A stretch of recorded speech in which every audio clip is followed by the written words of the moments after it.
So, hello and welcome to this week's episode of Tea and Tarot. The conversation today will be about meditation, and I want to share a little bit about that with you guys and tell you how that you can work with tarot and meditation, and how that your meditation practice can be enhanced with tarot or any other form of divination that you choose to use, like runes or oracle cards as well.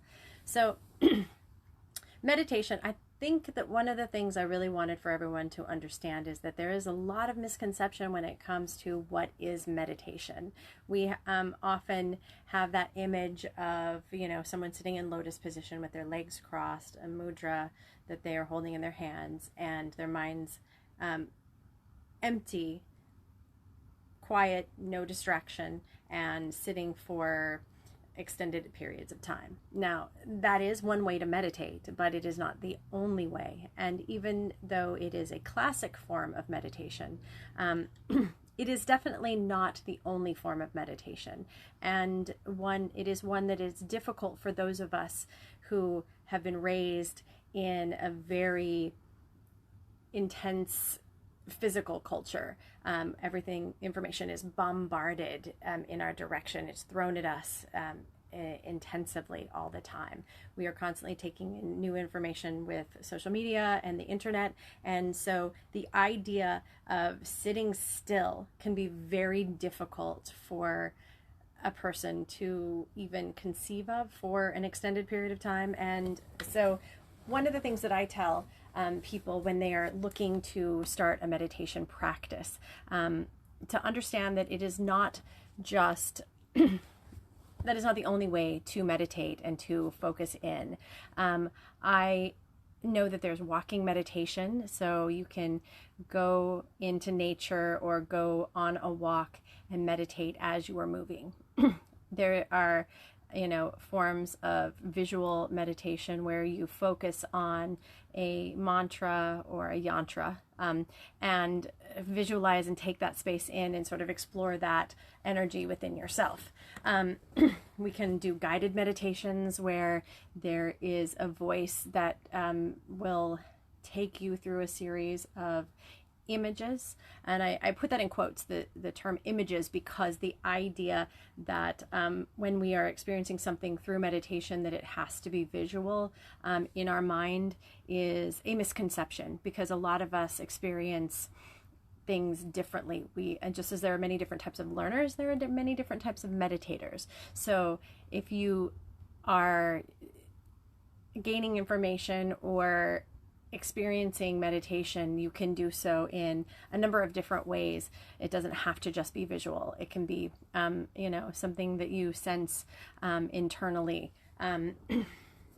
So that being said, let's also talk about the practice of meditation.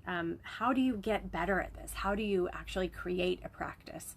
And given how busy our lives are, I do believe that anything that we are dedicated to, that we choose to dedicate to and to give our time to, we will prioritize that. So saying that you don't have enough time is just saying that you haven't prioritized meditation. At the same time, when you beginning to try to meditate 1 hour a day is going to be a daunting and nearly impossible task, likely. So I like to tell people that if you were to sit for 5 minutes a day or walk or however you choose to meditate, 5 minutes a day is an excellent space to start. You can increase it after that becomes natural and it becomes a rhythm that you are familiar with. And doing that rather than trying to throw in an hour here or an hour there, like a couple times a week, you're having an actual practice that is daily will be so much more beneficial for you, and it will not seem like a chore or a difficulty so much. And so then after 5 minutes a day becomes something that you look forward to or that becomes easy for you, you can then make it 10 minutes or 15 minutes when you're ready. So I definitely would say doing it every single day is so much better than doing it once or twice a week. Additionally, with meditation, the idea of the ways in which it helps us. There are so many ways that we have actually seen and proven that meditation can help with anxiety. It can help with stress. The amygdala is where a lot of the anxiety aspects are created, and it affects your brain in exactly that place when you meditate. It also helps with the ability to concentrate, and I know that we have the way that information is shown to us in little bite-sized pieces, it trains your brain to only be able to handle and focus and center for small portions of time. Now, I do have ADHD, but I know that a lot of people experience symptoms of ADHD because of the way that we interact with media and information and how it's bombarded to us. I mean, TikTok, for instance, one of my favorite platforms. I actually love that space and am on there as well. Everything condensed down to a minute. So you have 1 minute of information, these bite-sized chunks where we can take in information, but that becomes the norm. And then when it comes time to sit down and try to learn something new or focus on a project, that becomes difficult because we haven't trained our brains to be able to relax and go into that space where we can then have a fruitful study session. So meditation, once you find the way that works for you, whether you are walking or whether you are doing a journey, which we'll talk about a little bit later, it is really important that we find a space and we stick to it and we create that routine and it's good to try to do it at the same time every single day, because then you are enforcing the idea that it is a routine, that it is this space where you continuously go back to. So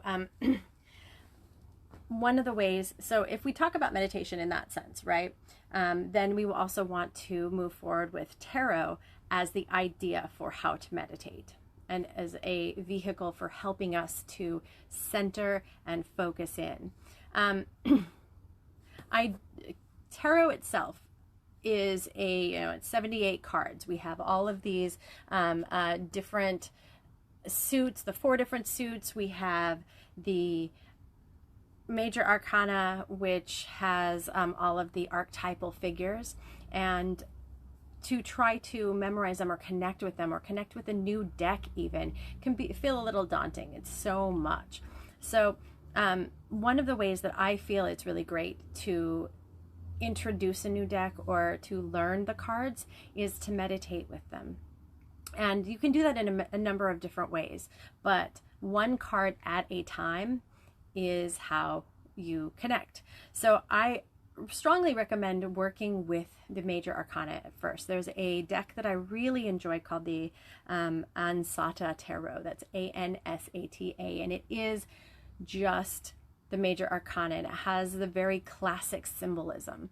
And being able to look at each of those cards individually and work with each one take you a little under a month, but each day grabbing, starting with the Fool and moving on through the major arcana, choose that one card for the day, and sit with that one card and make that the focus of your meditation time. So if you're doing 5 minutes at this point, then you would take that card and focus on it for 5 minutes.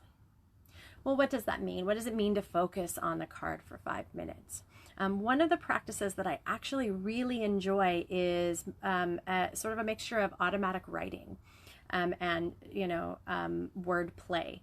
So if you look at the Fool card, for instance, and depending on which deck it is, the image will invoke a number of ideas. It may invoke words, adjectives, or a story, and you can sit down and begin to write those things down. And as you go, allow your mind to clear, allow yourself to just begin to write. That's called automatic writing, when the writing just happens and you're not focused on the outcome of what it is that you are writing. And it's interesting how deeply our insights can go when we go back and look at it later. So if you need to set a timer for this so that you can deeply engross yourself for those 5 minutes, I actually recommend that. There are a number of wonderful apps that you can choose that have tones that will bring you out of the meditation and that will log your meditation. One of them that I really like, I will put a link to that in with this particular video, but one of them that I really like also tells you who was meditating at the same time you were. So as you're logging your time, you have a community of other people who are also logging time, meditating, and diving deeper into that practice. So, you know, the automatic writing, it works best if you're not looking at the clock. If the clock is over in a place where you cannot see it, and you know that that tone is going to go off, that will not be too disruptive, but will take you out of the meditation space, so you can just sit and write and lose yourself in that writing moment. Now, another way to meditate with tarot cards, with an individual card, is to actually write a story. And I did mention that a little bit, and this goes back to writing. It's not exactly the same as automatic writing, but sitting there writing a story that goes along with what you feel and see in the card. And it could just be a minor piece that inspires an idea that you run with, and continue to do that until your time is up. Now, classic meditation, where we focus on an image and then go deep in our minds, quiet, allow the thoughts to come, but leave immediately, acknowledge that they're there and move them on, and just focus on the idea of the energy that surrounds the card of the Fool. And spend 5 minutes focused in that space, and you will be surprised again just how many insights come to you about how you are able to connect with the energy of that card. If it helps you to read about the card in that particular deck beforehand, you can do so, but I strongly recommend just reading that afterwards, so that you can have the energy and connect with it and see just how you perceive and connect with the different aspects of what that card means. There's also, it's a means of communicating with the spirit world. Journeying is a really beautiful way to connect with the cards, and it's more of like a guided space, essentially, but in allowing your creative, spiritual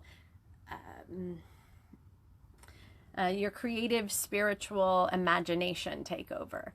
So journeying is something that is used in a number of different facets in order to gain information from spirit. And some people think that it's your higher self speaking to you, or that it is actually divine entities having communion with you. And so doing journeying and being able to have those moments to sit down or lie down, but finding a space where you can be very comfortable and physically relax and let go of all of the tension in your body, and just begin to ground and center and realize that everything is fluid and everything is relaxed and chill. And so in that space, then you go to a sacred space that you have created in your mind. Now, if you just know what that space is,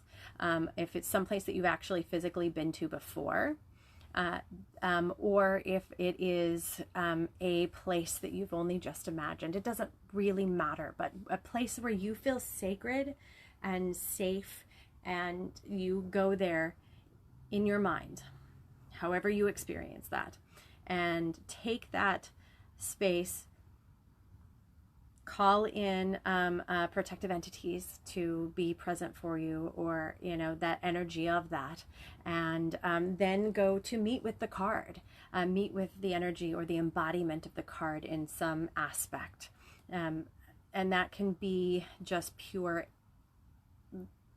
knowledge. It can be show itself as something physical, or any 1,000 different iterations that you can experience this, but being able to connect with the card in this way is another way to begin to learn them and understand them and see where they actually actively show up in our lives, which aspects of them that you experience regularly and that you can see with people that you do readings for. So these are just some of the ways that I have used the cards in my meditation practice. And this is something that I would definitely love to be able to take people through in a meditation, and I will probably record perhaps something like that, but I've done this with some of my students in my witch training course, and the results have been pretty stellar. So you know, if this is something that you would want to go through, you can always contact me, and I lead people through these guided meditations and the visualizations and such as well. So and I'll probably put some of those on my YouTube channel in the future. But there are, you know, I don't think I grabbed a tarot deck to actually look at this point. But the classic imagery that is present in those is so full of symbolism, and every tarot card maker will incorporate the symbols and the imageries and energy that they feel embodies what is present there. And so whatever tarot card deck that you really connect to, and when you look at it, it speaks to you in, you know, in volumes and in spades, those are the ones that you should use for your meditation practice. And so there are definitely like a lot of them that I work with regularly. I have a Kabbalistic tarot that is all of the imagery is heavily focused on there, and it does speak about path working and the different Hebrew letters that are present for each deck of for each card in the tarot.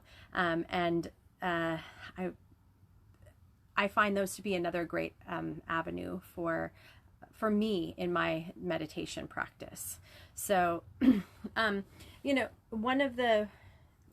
whether you choose your card that you are going to actually look at and work with, if you choose it by random, just asking spirit to help you to see what it is that you need to see, or to connect with whatever energy you need to connect with in that moment, and randomly choose that, or if you specifically want to embody an energy, that's another way that you can choose which tarot card to take into your meditative practice.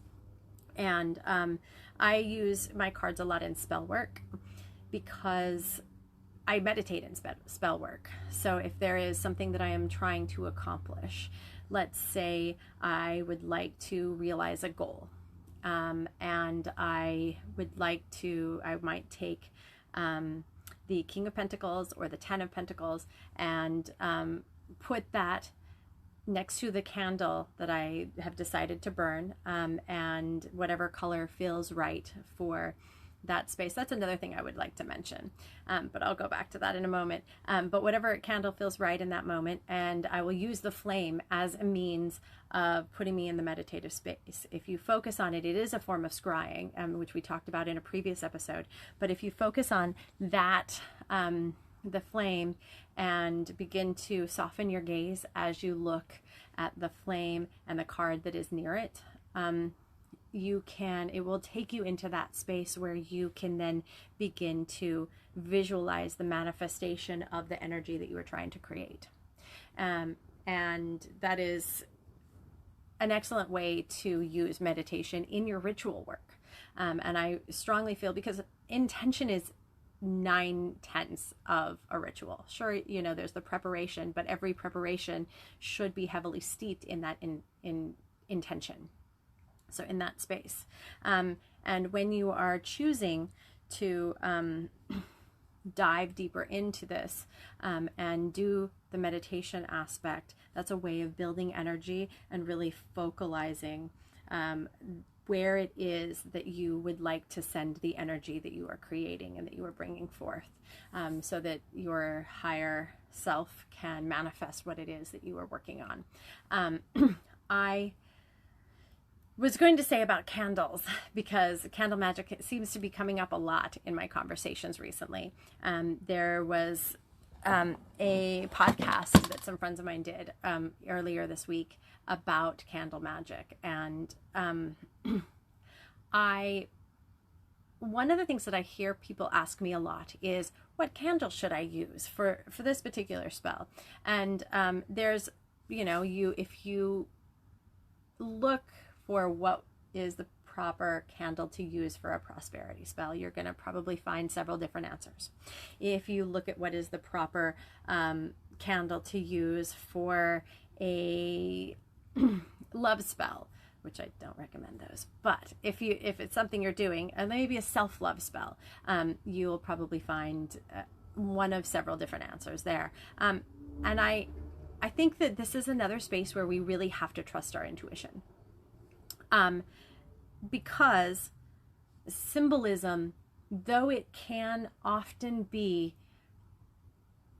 a space where a lot of people connect on the same level, we also have our deeper symbolism that is very much geared to us.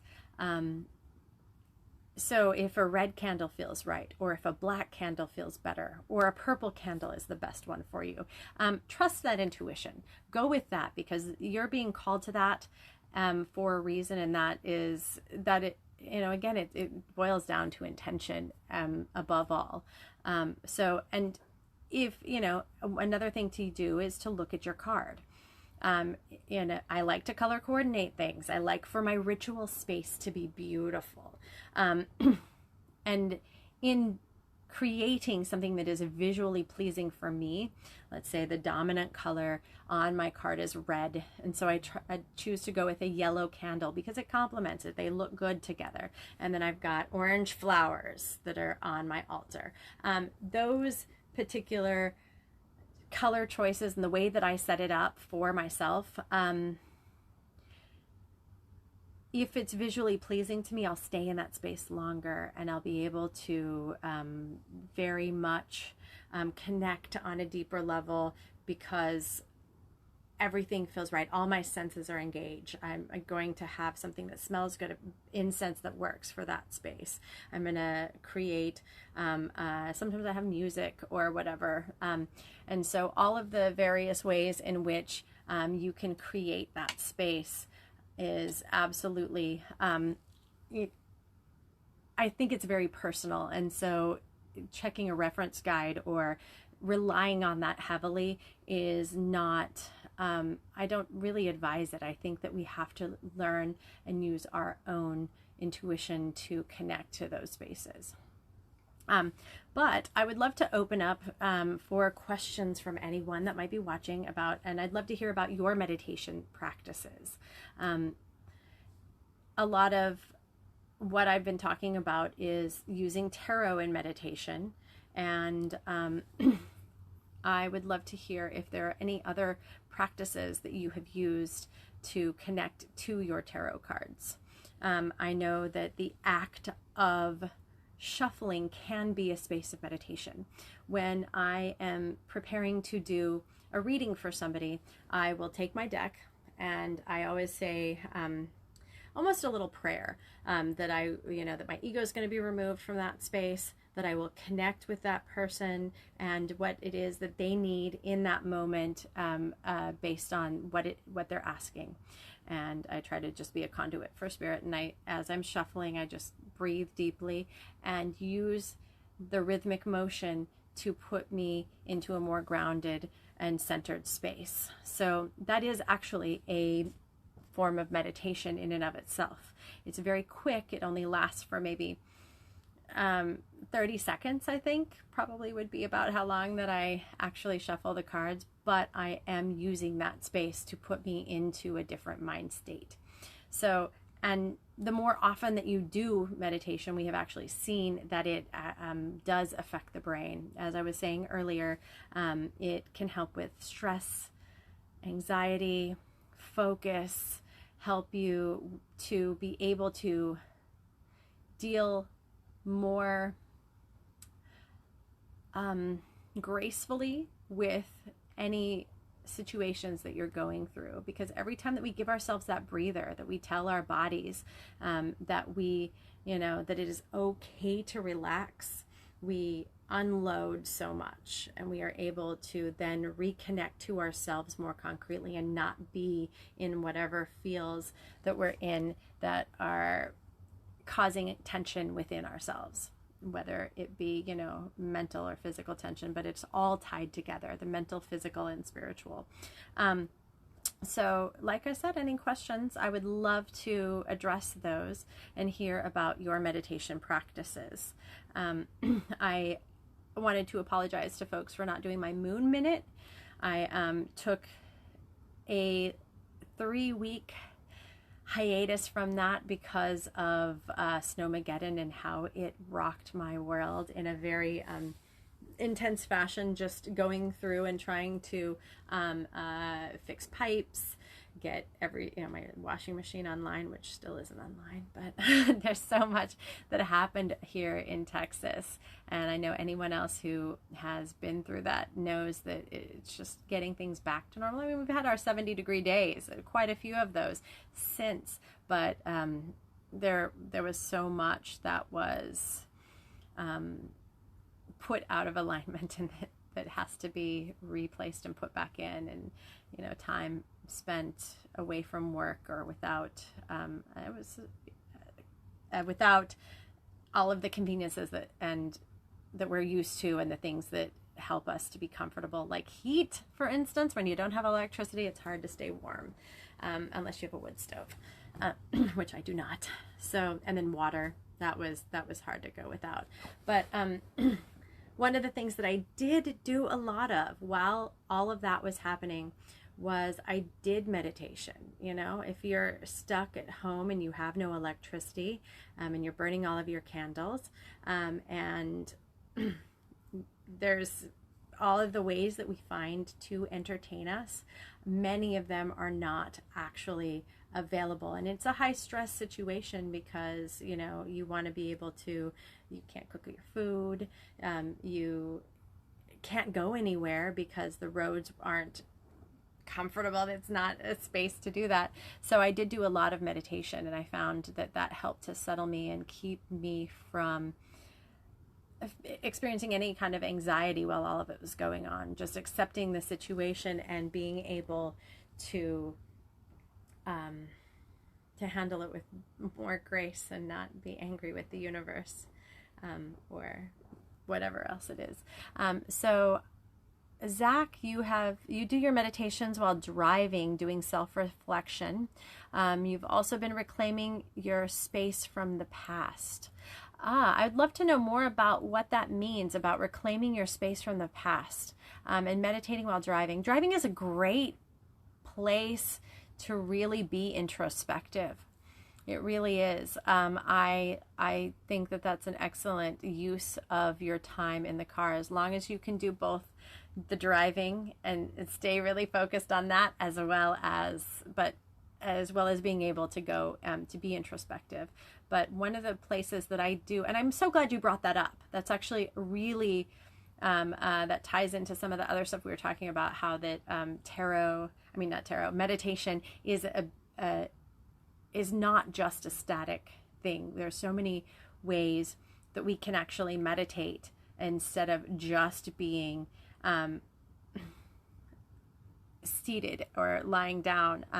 And so cleaning house can be a really great place for meditation.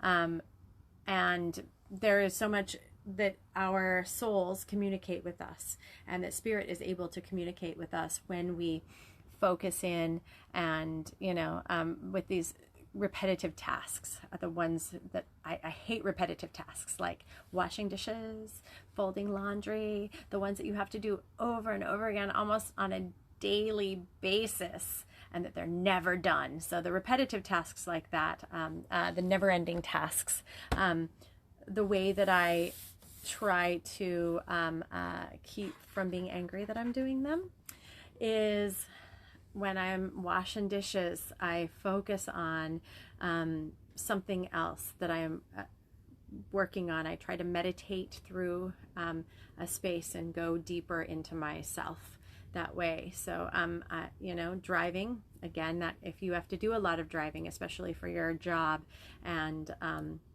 you're able to drive safely and go deeper within yourself, that can be a great space for meditation. And I'm sure there are others that folks, maybe mowing the lawn is a great space for meditation. I did have a conversation earlier today about beekeeping. I am a beekeeper, as many of you know, and it's one of my there's one of the most passionate spaces within my world. I write about it, I do it, and I teach it. So, and I'm constantly learning in that space. That's one of the reasons that it excites me so much, is that you can't work with bees and not learn. You are constantly having to encounter new situations, new problems, find remedies and solutions.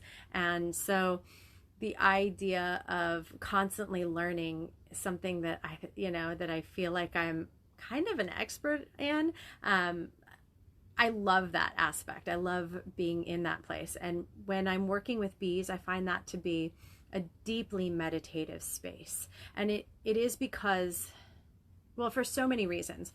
When you're in a hive and the bees are buzzing around you, you can sense their energy by the sound that they are making. They are typically at one frequency with their buzzing, and that when they get agitated, that frequency shifts and changes. The sound is the pitch is a bit higher, and then you have to change the way that you are moving and the way that you're interacting with them in order to keep them from becoming so agitated that you then get stung.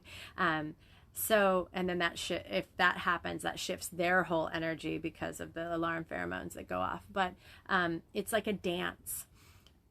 To be able to work with the bees and to hear their buzzing, and you have to have fluid movement. I don't wear gloves because I like the sensitivity of my fingers when I'm touching the frames and lifting them, so that I don't crush bees and create more havoc and chaos within their home. And so I have to be very fluid and very aware of what's going on with them. And so that aspect creates, it is meditation in essence, to be able to move and dance with them and listen to them as they go through. And Rajmani just came on, and he is also a beekeeper, so he fully understands. I think we've had the conversation about how working with bees is deeply spiritual and deep meditation. So when you are in that space, you're in the moment, you're in the present like in no other. And so, yeah, I would say that, it is a dance. I'm waving at the people who are waving. So, I am sure there are other jobs that people do that feel as deeply connected, and they feel like they're 100% in the moment when you're in that space. That's a form of meditation. That is you being, living in the now and being able to fully connect in that space, because our scope and our understanding of meditation being so narrow, we have to change that perception, and we have to find those places where we can hyper focus in the present, because our attention is being drawn in so many different directions constantly, and we need those spaces of reprieve in order to come back to ourselves and be able to be people of action and not people of reaction, and constantly reacting to the stimulus that is present for us, because then we're a slave to that, that environment, to everything that comes to us, rather than being the person who creates and cultivates your own reality and where you want to live and how you want your world to be. So those are important spaces to cultivate within yourself. Dance is another space where it can be deeply meditative to be in the present moment with the music that you are feeling. I've done a lot of dance in my life. So I have studied dance on many different levels.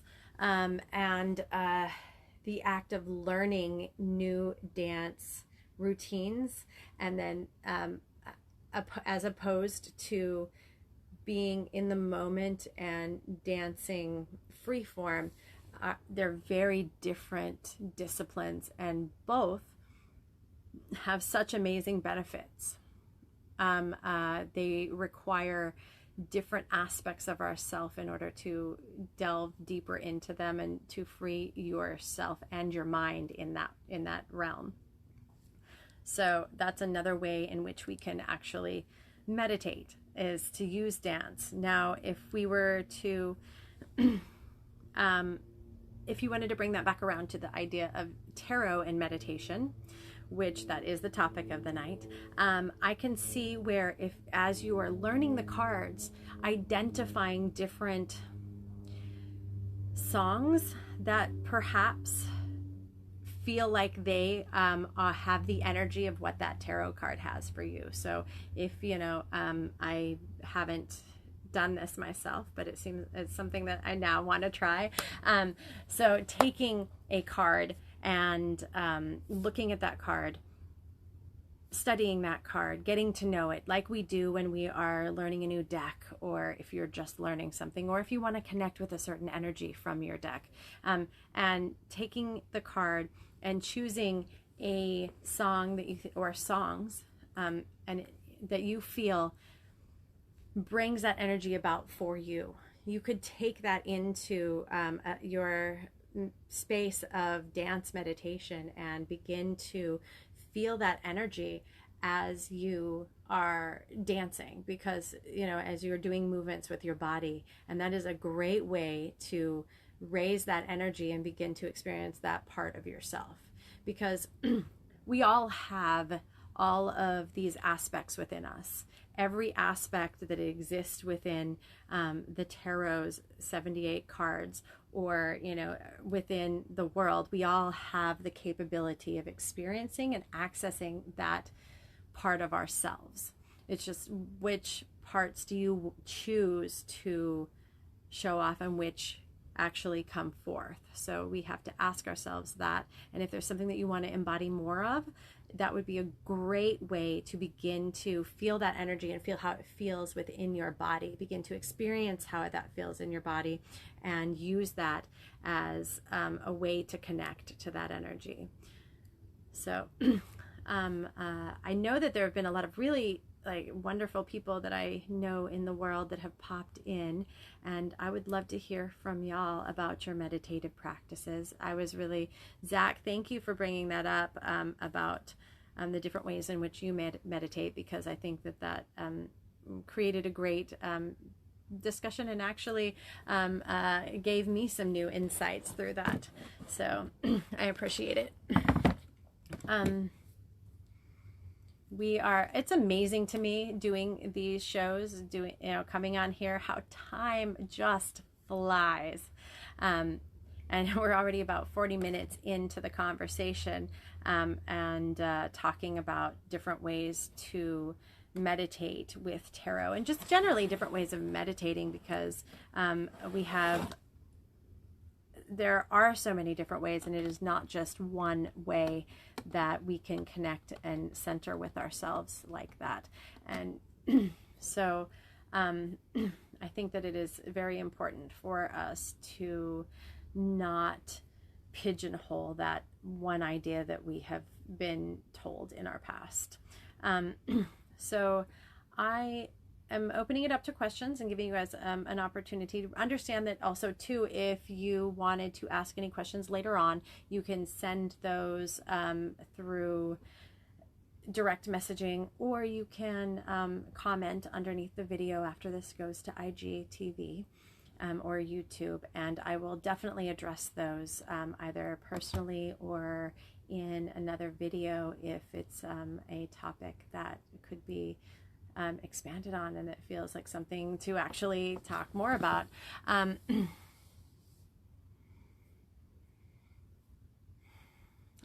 Zach is finishing a lot of projects that he had started and reclaiming his house from what was unfinished house to your finished house. Do you find that to be it is a way of grounding and meditating and finding your you got done doing the closet flooring before you tuned in. Excellent. Oh, that's awesome. So you were making this house your own space, and creating basically your house is your altar in so many different ways, the place where you go every single day and where you spend your time. I feel like we look at, as magical practitioners, a lot of people look at the altar as this one spot within the home where you go to give offerings and whatnot. But I think our whole home and our whole property in which we spend, and I think of my car too as an extension of an altar, because these are the spaces that I am creating and manifesting my world within. This is the place where I have the opportunity to really make the energy what I want it to be. And I think that's really important. So I think that now that you have, unfortunately recently had a breakup and are now reclaiming the house and creating it as you want it to be, I think that is really cathartic. It's really therapeutic, and it just a great way to, look at the work that you're doing. That's awesome. Well, I thank everybody for coming today. And again, I'm going to get started back on the Moon Minute next week, but because of Snowmageddon, I chose to take some time for myself. So thank you all for tuning in and for sharing your thoughts and ideas. And I will see you next week. Next week, we'll be talking with the lovely Jamaica about tarot and how that we can use that to deepen our sexual experiences. We'll be talking a lot about sex because and intimacy, and how to deepen those experiences within, with partners and with ourselves. So I hope that you guys will join us and have a beautiful night.